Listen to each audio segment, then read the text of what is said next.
இதை பிரிக்கிறதுக்கு முன்னாடி நாம் இன்னொன்று தெரிஞ்சுக்க வேண்டியது இருக்குது. நேரசை நிறையசை அப்படின்னா என்ன?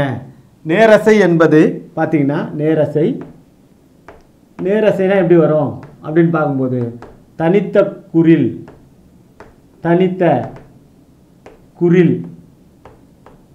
என்று சொல்லும்போது வெறும் கான்னு எடுத்துக்குவோம். ரெண்டாவது பார்த்தீங்கன்னா தனித்த நெடில் கா என்று வச்சுக்கிறோம். அதே போல் குறில்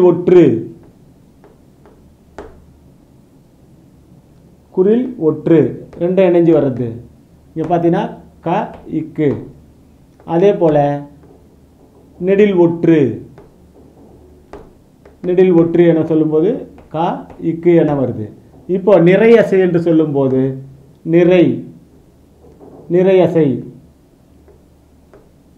நிறையசைன்னு சொன்னால் ஒன்று குறிலினை,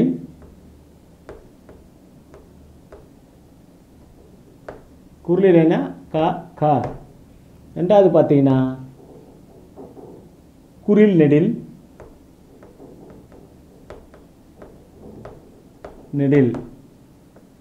கா கா. சும்மா இது குறியீடுக்காக உங்களுக்கு கொடுத்துருக்குறேன். அதே போல் மூன்றாவது எடுத்துக்கிட்டிங்கன்னா உங்களுக்கு குறிலினை ஒற்று,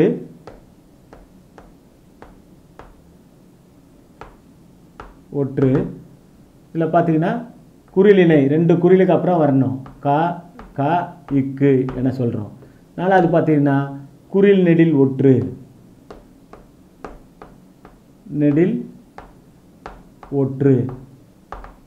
இதில் பார்த்தீங்கன்னா குறில் நெடில் கா இக்கு என வருது. இதை வச்சுட்டு தான் நாம் இதை பண்ண போகிறோம். இப்போ பார்த்தீங்கன்னா முதல்ல பார்த்தீங்கன்னா குறில் ஒற்று என வரும்போது பார்த்தீங்கன்னா குறில் ஒற்று எதில் வருது நாம் பார்க்குறோம். குறில் ஒற்று ஏன்னா ஒற்றெழுத்து வந்தாலே நம்ம பிரிச்சிடணும். இதில் பார்க்கும்போது ஒற்றெழுத்து வந்தாலே நம்ம பிரிச்சிடணும். இங்கே பார்த்தீங்கன்னா குறில் ஒற்று எதில் வருது பாருங்கள், குறில் ஒற்று அப்போ நேரசையில் வருது. அதே பாருங்கள் நெடில் தனித்த நெடில் இதில் எதுலேயுமே வரல. இங்கே பார்த்தீங்கன்னா தனித்த நெடில் இதில் வந்துருக்குது நேரசையில். ஆனால் நெடில பிரிச்சிடுறீங்க. பிரிச்சிங்கன்னா இப்போ நேரசையில் வந்திருக்கு குறில் ஒற்று நேரசை நேர் என்று போட்டுக்கிறோம் நம்ம நேர். ரெண்டாவது பார்த்தீங்கன்னா அதுவும் நேரில் தான் வந்துருக்குது. மூணாவது நெடில் வந்து நேரில் தான் வந்துருக்குது. இப்போ நேரில் வரும்போது 3 நேரம் இதில் வருதுன்னு நீங்கள் பார்க்குறீங்க. மூவசை சீரில் 3 நேரில் வரும்போது தேமாங்காய்.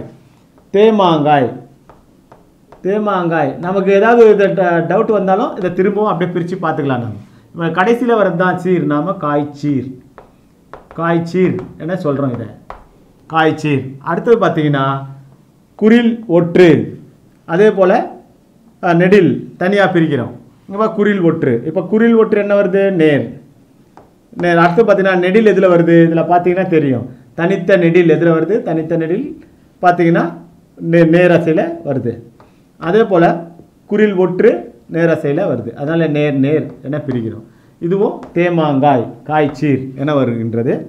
அடுத்தது பிரிக்கும் போது பார்த்தீங்கன்னா ஒரு குறிலும் ஒரு ஒற்றும் வந்துள்ளது. தனித்த குறிலும் ஒற்றும் எங்கே வந்துருக்குதுன்னு பார்த்தீங்கன்னா நேரசையில் வந்துருக்குது. அடுத்து பார்த்தீங்கன்னா குறிலினை. இங்கே குறிலினை என்றால் 2 குறில்கள். இங்கே பாருங்கள் 2 குறில்கள். ஒற்று குறிலினை ஒற்று எங்கே வருதுன்னு பார்க்கும்போது குறிலினை ஒற்று நிறையசையில் வருது. அதனால் குறிலினை ஒற்று நிறையசை. நிறை. இப்போ நிறை எதில் வருதுன்னு பார்க்க ஈரசை சீரில் வரும். நம்ம ஈரசை சீரில் வரும்போது நிறை என்று பார்க்கும்போது நிறை கூவிலம். வாய்ப்பாடு இதற்கு கூவிலம் தான் இதற்கு வாய்ப்பாடு. ஈற்றில் வர்றது விளச்சீர். அடுத்தது பார்த்தீங்கன்னா செல்வரை என பிரிக்கிறோம். இங்கே பார்த்தீங்கன்னா குறில் ஒற்று நேரசை. அதே போல் பார்த்தீங்கன்னா குறில் நெடில் என்று சொல்கிறோம். குறில் நெடில் நிறையசை நிறை. இது பார்த்தீங்கன்னா நேர்நிறை எதில் வருது நீங்கள் பார்த்தீங்கன்னா ஈரசை சீர்களில் ஈரசை சீர் தான் அது.